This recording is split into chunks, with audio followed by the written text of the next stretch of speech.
Today, I drove up to Acadia National Park. As expected, it was crowded.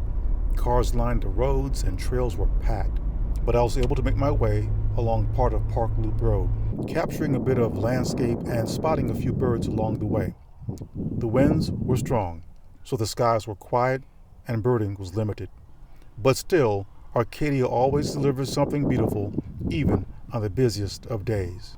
As night fell, I made my way back down to Bar Harbor. I drove through downtown, taking in the evening energy, and launched the drone for a different perspective. From above, Bar Harbor was absolutely stunning.